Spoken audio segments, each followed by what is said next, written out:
All right, what's going on, everybody? Happy Thursday.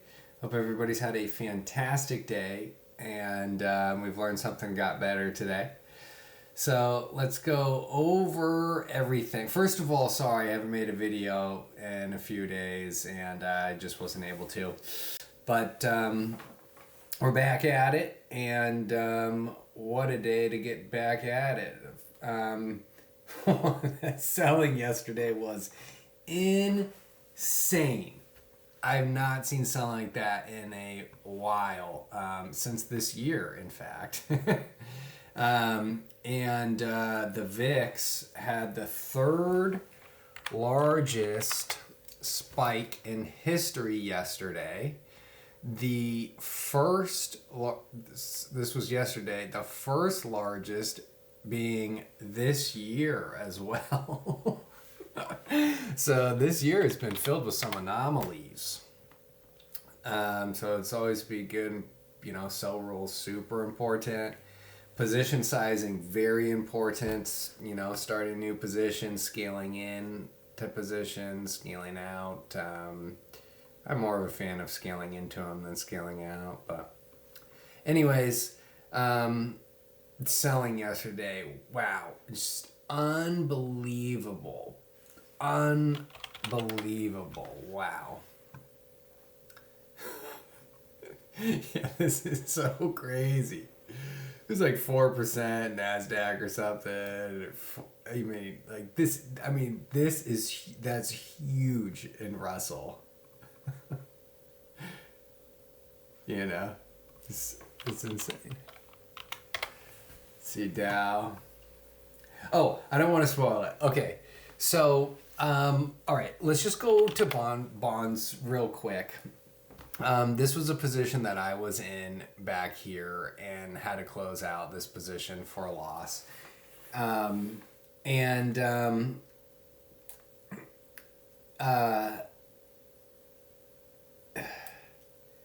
So what the Federal Reserve does, I don't want you guys to get hung up on what the Federal Reserve does, because it really does not matter what the Federal Reserve does. They really don't have much power. What is important is the bond market's reaction to what the Federal Reserve does. So, for example, okay, how does the Federal Reserve not have that much power? Okay, because Jerome Powell is in the Federal Reserve. They are lowering Fed funds rates, all while real rates are skyrocketing. Are mortgage rates cheaper or more expensive since the Federal Reserve started cutting interest rates? Way more expensive. Is borrowing money cheaper or more expensive since the Federal Reserve started cutting interest rates? Way more expensive. So what the Federal Reserve does doesn't really matter. What the bond market does matter. Now, what the Federal Reserve saying that what they do doesn't matter is not true. Per se, because clearly what they do, it does matter, yes, but the end all be all is the bond market's is the bond market. So what the bond market is showing us is that inflation expectations, because interest rates are rising, so the bond market is showing us in this particular scenario that inflation expectations are picking up. And we'll just leave it at that. So that's what the bond market is, how the bond market is viewing what the Federal Reserve is doing. And if you think about it, it does kind of make sense. It does make sense. So, we'll just leave it at, first of all, so 2022 was the worst year ever for bonds. Which is pretty wild. I mean, I think people have kind of forgotten about that, But, you have regional banks and institutions with, large amounts of exposure to U.S. government debt. And 2022 was the worst performance ever for bonds. And we are down at like the worst levels in bonds. So what would I like to see here? I mean, I would love to see a massive rally in bonds, but ultimately what I would like to see is not capitulation here in bonds, because if that does happen, then equities will follow, and it would be a terrible scenario. So for the world, so as long as this doesn't get much worse, then okay. But I mean, gosh, just huge volume. Let's look at this on the weekly chart. Gosh, it just does not look good. Ugh. This is just terrible. I mean, I hate bonds anyways, but I don't want to be bearish on bonds. That's not good. It's not good. Wow. So we just need to see this kind of moving sideways. Now, who has lots of exposure to government debt? It's also the ones that are in trouble with commercial real estate debt, and we're talking about how mortgages and the cost of borrowing money is actually getting much more expensive, even though the Federal Reserve is cutting interest rates. Again, what they do is kind of immaterial, kind of. And commercial real estate is already hurting. We have they're kind of barely hanging on. We've kind of forgotten about it. Stopped talking about it, but I mean, I haven't forgotten about it. We have $2.7 trillion of commercial real estate debt that matures by 2027.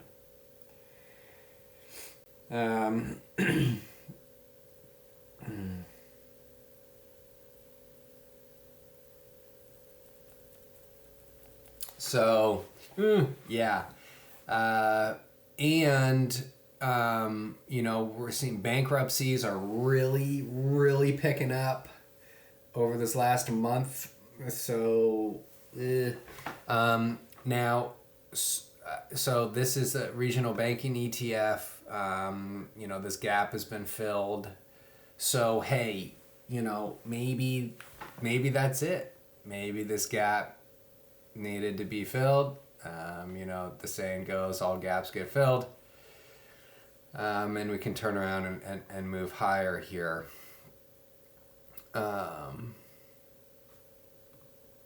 That would be best case scenario for everything. Yeah. I'm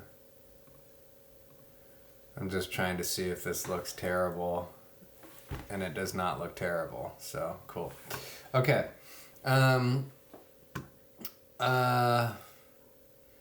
Let's see here. What other positions was I in that were losers?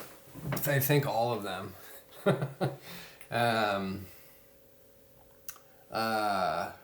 XLP. Remember I said I was going to start a position in XLP, and just now was not the time. Well, I had started it like on one of these days here.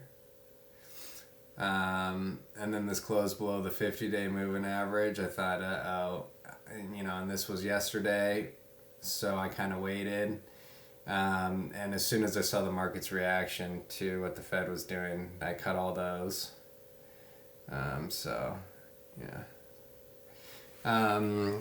What else? Man, what else? Oh, Russell. Russell.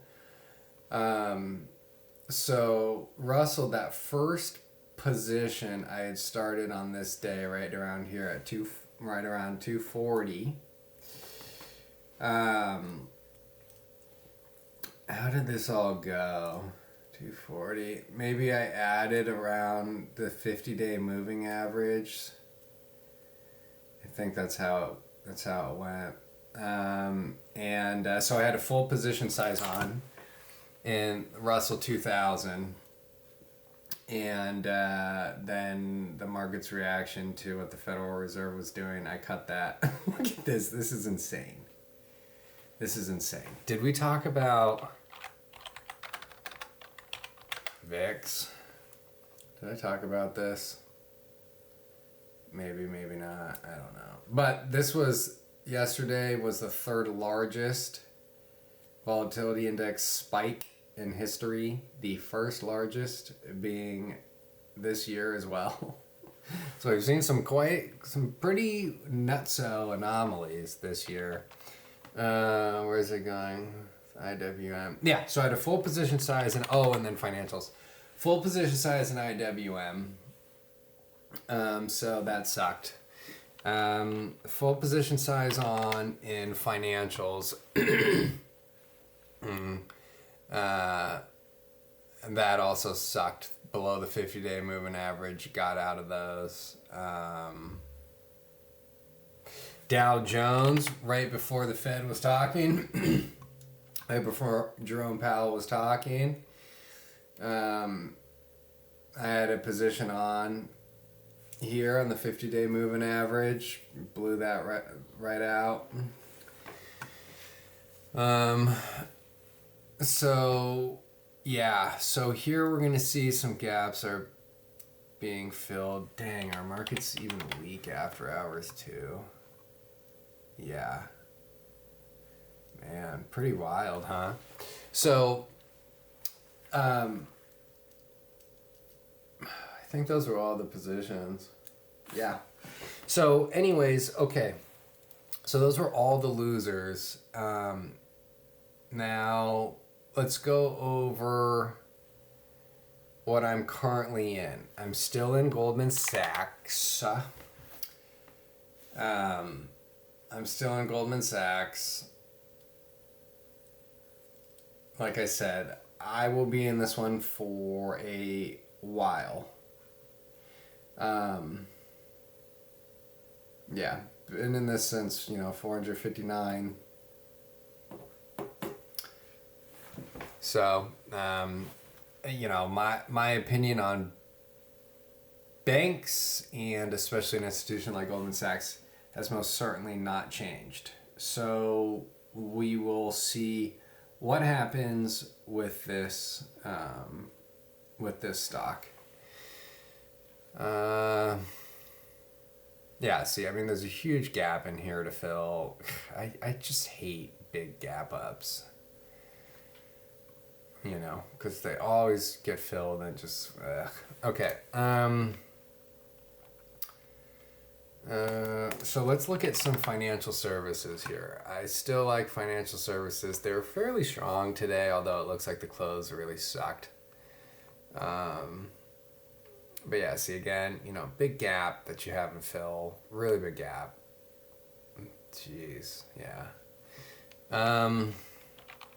Let's look at Berkshire Hathaway. Let's see if this gap in here has been filled. Please be filled. Yes. Okay. Fantastic. We'll see what happens here. On any measurable indicator that I follow, this is in a oversold, quote unquote. Sorry for that term, oversold. It's the dumbest thing. But everybody knows what I'm referring to. So down here, the RSI of 30, you don't see that too much. And the stochastic down here, around 10, it's also not that common. Let's look at Visa and MasterCard.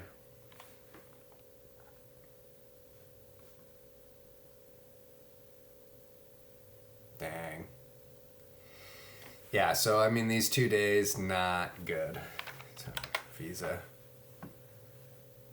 Visa's showing some strength there, huh? All right. Visa is showing strength. That's good. But, ugh. Yeah, what a crazy day yesterday. Oh, that was wild. Yeah, I basically closed everything out and then just left. And then at the end of the day, it was even worse. It's pretty wild. I kept one thing on, and we'll go over that. Oh, yeah, let's just go over the positions I'm in right now. Okay, so on a day like today, let's start with Shake Shack. So Shake Shack is something that I got into yesterday, right before Jerome Powell was talking, and yeah, I could see plenty of people saying that's dumb to start a position when Jerome Powell's, before he's going to be talking, and yeah, that's true. Except for how many times have I ignored any news that's going on? If you're going to say, oh well, you're careful about, Jerome Powell's talking, it's like you could say that about anything. Like, careful, it's getting cloudy outside, So if something meets my criteria, I will go after it. And this was yesterday, and this looked great. Stochastic down here was moving up above the 21-day moving average, looking really good. Yes, I should have waited for the close. I should have waited. I mean, Jerome Powell talking is a little bit different than if it's getting cloudy outside. I understand. But it's a mindset that's important. So anyways, started a debit spread because Jerome Powell was talking. So, I wanted less money at risk. So I put on a few of them. So January 17 is the expiration. 135 is a long call. 145 is the short call. Now I've added to these today, so I have completely forgot what I paid for them yesterday, but I've added to them today. And we'll go over why here in a sec. But anyways, the average cost basis, the cost basis is 310. Those are currently 275. Stochastic way down here. Nice uptrend. You got the trend line. Trend line, bam, something like this along these lines, whatever, bump, bunch of times. Buying on days like today or yesterday seems really scary and sucks, but hey, it just does not matter. I can't, it doesn't matter. That's all there is to say about it. It doesn't matter. None of this information on the screen is threatening. The only people that perceive this as threatening are the ones that are doing it to themselves. These are just numbers on the screen. It meets your criteria, you go after it, and that's that.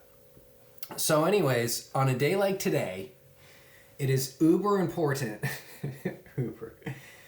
to find the strongest stocks. So basically that's what I was doing today. What are the strongest stocks? And go after them. Shake Shack was one of them. Great rebound, decent close, kind of lost it, but whatever. Let's look at the volume here. Good volume. All right, that's exciting. Let's see this on the weekly chart. Okay. No pattern other than this is in an uptrend. So cool. That's what you want. You want to find a trending stock. So cool. Check that off the list. Yeah, I don't know. I don't have a full position size on in this.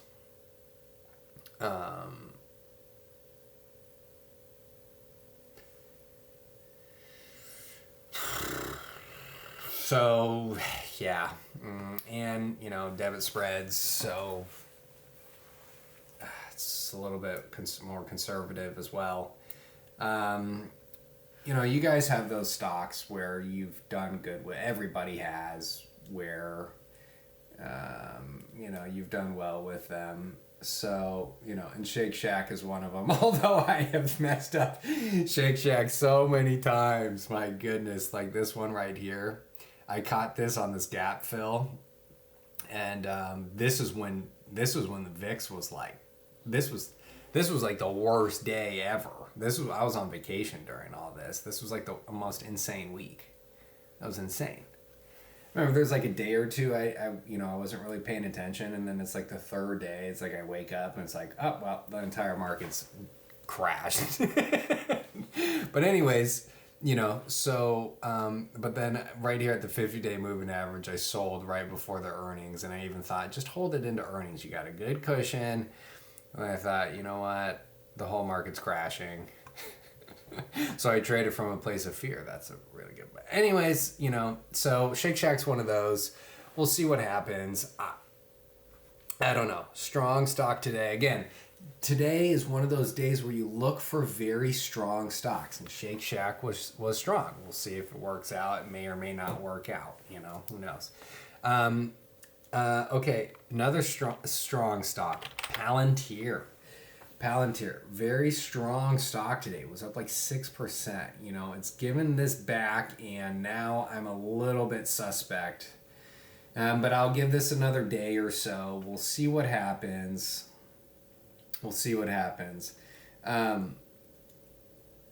This is funky pattern. This can still be fine, okay? This can still be fine, but this is funky. Most people will read this as a high tight flag, and that is true, except for with the one major caveat. The one major caveat being this day, a huge reversal. This is very bearish, very bearish. And then you have 2 days in a row of strength being sold here. So while this is a flagging pattern, I've seen a lot of these fail with this candlestick, with a candlestick like this right here. And if this does in fact fail, this will prove it to be a blow off top. So just, wow, man, when you zoom out, that's pretty insane. But anyways, this was really strong today. So, you gotta have some exposure. And you want to add to the strongest ones. So, starter position in this $75.40 equity position. If this does work, we'll start playing around with some options in this. If it doesn't work, cut the losses and that's it. Move on. Now, again, this is just a starter position and it's equity. So now if I'm a long-term holder of this stock, which I am not, but if I was, none of this would be of any concern to me. Gosh, that did a big gap to fill. Wow, that's a 10% gap, 5% gap to fill. 10%, 5%. All the way down there in the 40s. So there will come a time when that will be filled. Hopefully not anytime soon. All right. So Shake Shack. Okay, let's go over one right here. EA Sports. It's in the game. Yeah. Look at this. Horrible close. Man, I might just have to blow this completely out tomorrow.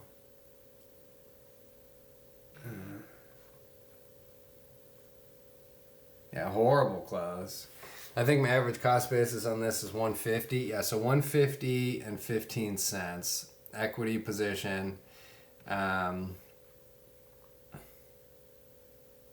Look at this on the weekly chart. So you might think, what? This looks horrible. And it kind of does. But look at this on the weekly chart. So it looked a lot better here at 150. But anyways, so, you have this massive, massive base since 2020. Wow. Yeah. That was, so 4 years of base, a 4-year base that has come back and been retested here. So we'll see what happens. I may have to work in and out of this one, but man, on the weekly chart, that looks pretty sweet to me. And, I thought video games have been really strong this year. You know, although it's a huge weakness. But, you know, I have no clue why they've been really strong. I really have no clue. But, you know, anyways. So that's why I went after it. Equity position, starter position. Hey, you know, we shall see, baby. All right. Now, for the strongest of strength stocks, okay?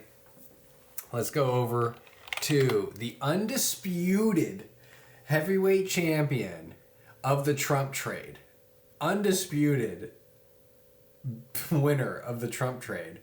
Actually, probably Elon Musk is. But the one that nobody talks about, the undisputed championship, Geo. Prison stock. So, you know, I missed this whole thing. Would not chase this whole time. Now, look at 6% today.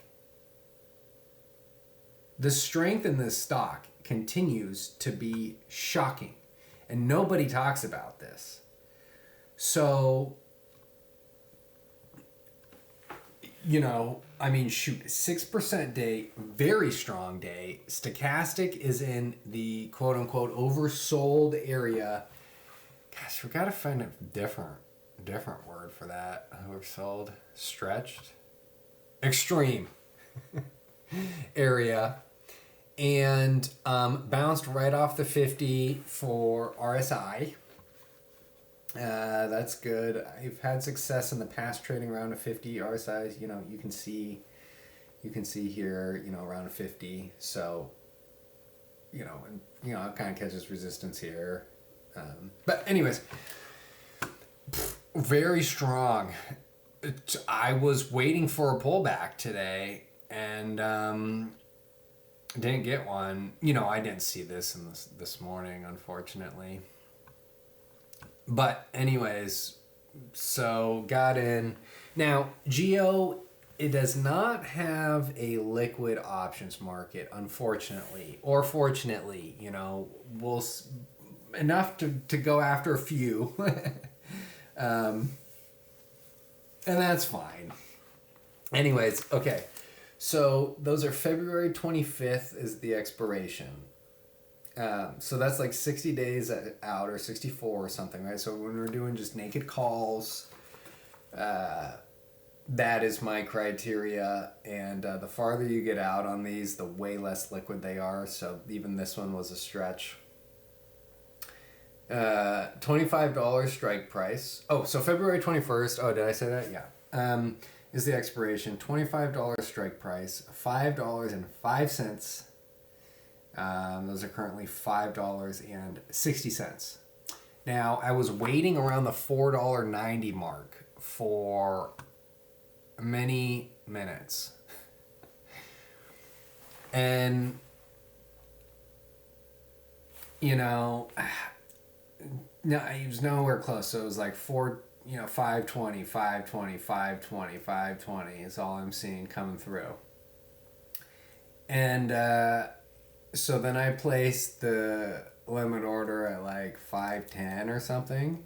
Gets filled, and then, you know, like instantly is showing like 5. It's just like, that's what happens with, you know, more illiquid options. It's just part of the game, baby.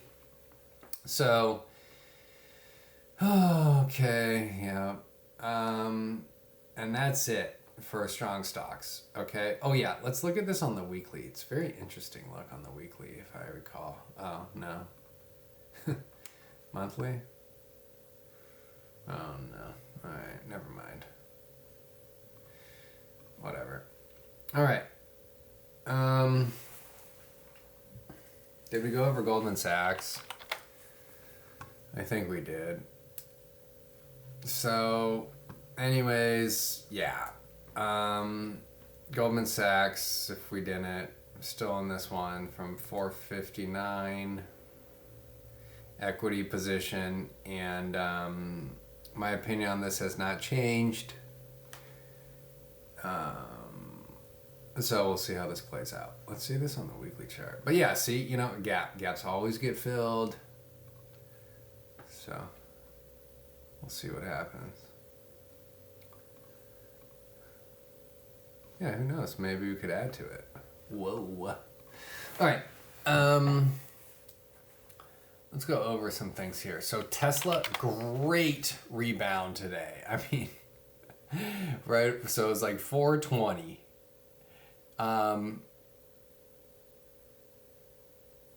Yeah, great rebound. I mean, this is just killer. So let's look at Google. Whatever. Whoa, that's not good. Heavy volume. Gap to fill. Okay. Apple. You know, kind of sold off here, whatever. You know, it's fine. Amazon.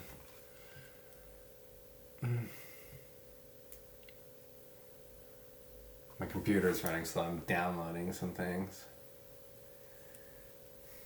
We may have to cut this short. Okay. Amazon. Yeah, you know what? Right around the 21-day moving average.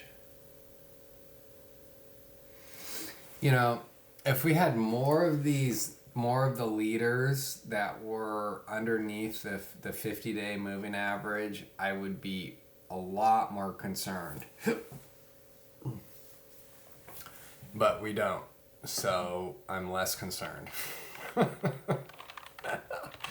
Now, NVIDIA semis, man, talk about weakness in semis.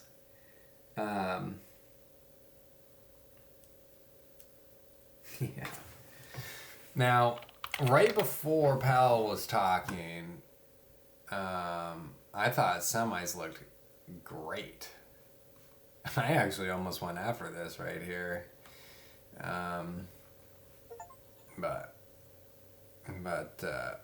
Download's finished. Sweet.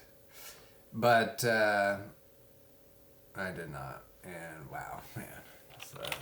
So, you know, Taiwan Semiconductor still looks the best out of all of them, but, you know, a little funky. AMD just... Why? Why would anybody own AMD? I just don't have the slightest clue. And this is why technical analysis is super, super important. You know, and or rules. You know, I mean, if anybody's holding it below after this point, and they have no rules. That's all there is to say about it. You have no rules if you're holding it down below here. But especially every single moving average is sloping down, and like, yes, can anything happen? Yeah, totally. But it's all about probabilities. Probabilities.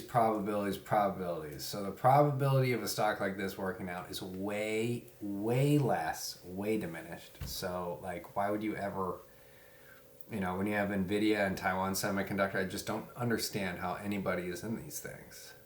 That's why. You know?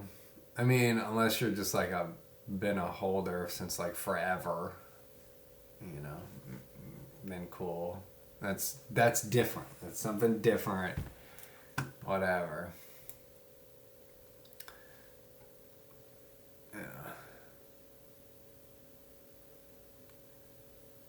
Holy moly, they have been public for a long time. Wow. You know, unless you've been holding this since $2, then you shouldn't be in it. Just kidding. All right. So that's it, man. That's it. I don't know what else to say. Very light. I mean, really light. I mean, over 50% of my IRA was in BitX, and that reminds me, MicroStrategy. You know, and I closed this out today, which sucks. But I've been in that for a while, so it was a really good gain. But yeah, I mean, 3 days in a row. I wonder what this is in terms of percent down. So 9% today. Yesterday was probably like 9%.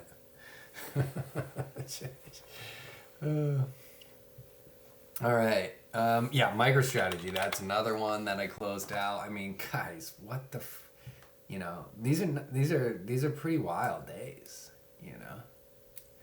So you remember, I think it was $3.99 is when I got in here. It's $3.99, something like that. And then I added here, and just blew that all out yesterday, below the 21-day moving average. So anyways, bright spots is the market leaders are still in an uptrend. Markets are still in an uptrend. Dow Jones has filled this gap here. After hours looks pretty weak. Let's see what's going on with stuff after hours. Weak sauce, huh? Ugh. Weak sauce. Let's see, Russell. Ugh. These are nasty days, Look at this. This is insane. That is insane selling. Man. Yeah, so that's the other thing. I was also a little bit bullish on not what the Federal Reserve was going to do, but just for the fact that if you look at this, I mean, we had an entire 2 weeks of consolidation. So we'll start with 1, 2, 3, 4, 5, 6, 7, 8, 9, 10, 11 days. Yeah, so 2 weeks. So 2 full weeks trading days, of consolidation. Same with S&P 500. Lots of days of consolidating, This doesn't count. Let's look at that. That's all right. Let's look at SPY. So just super flat, right? So breaks up to all-time high, kind of flat, constructive. 1, 2, 3, 4, 5, 6, 7, 8, 9. So 2 weeks of consolidation. I mean, this is huge volume. This is not good. What's it after hours? Ugh. Is there this gap down here to fill? Yeah, so there is a gap down here to fill.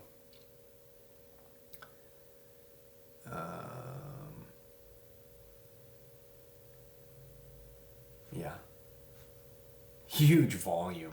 Oh, man. That's pretty violent. Yesterday was very, very violent. That was pretty wild. It looks even crazier than back here when the world was on fire.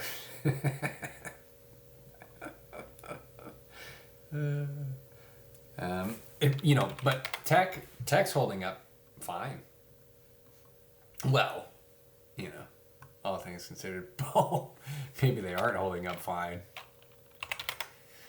And man. Ugh, jeez. Oh yeah, and then you guys see Micron down 17%, 16% today. Man, wild. Let's look at Square.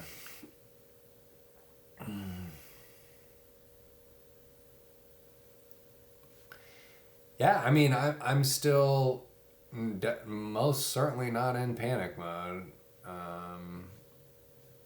Square, let's look at Roblox. Yeah. Yep. Let's look at Robinhood.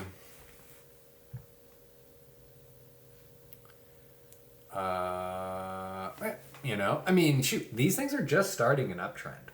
So it's tough to get bearish when you're really just starting an uptrend,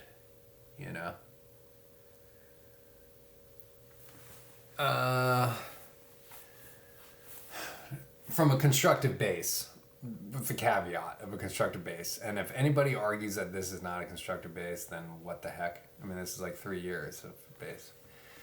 All right, let's look at Bitcoin. Now, I said I didn't want to get chopped up in here, and that was a good decision because I would have gotten chopped up all throughout in here. Well, I guess you could say that I did with MicroStrategy.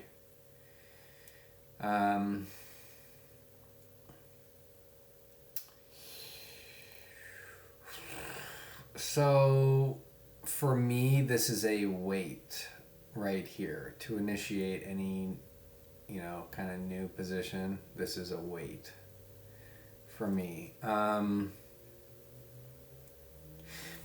I love that. So, in here, I was like, this is not good. We're way stretched. This is a huge consolidation that has happened, and I mean, just textbook breakout, retest, rocketed higher. This was like full position and then some for, leveraged Bitcoin position, in BitX as well as options. In BitX, you couldn't trade options in Bitcoin ETFs at that point, but right now this to me is just kind of like a chill. This is just chill. That's all it is a chill. Yeah.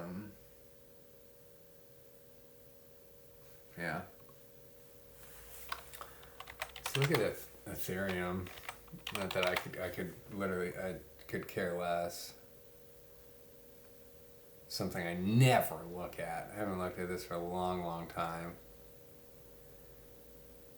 Yeah, I could care less. I don't know. Cup with handle. This was kind of the handle though. Anyways, that's it. Let's look at corn and wheat here, because if I can go after corn and wheat. Oh man, yeah. See, maybe we can go after corn here soon. ZC. This is corn and wheat are basically what kickstarted my futures journey. So anyways, that's it. We'll see you guys tomorrow. This is just a chill. Super light positions. Don't get chopped in and out. Don't get crazy. Just chill. All right. Later, guys.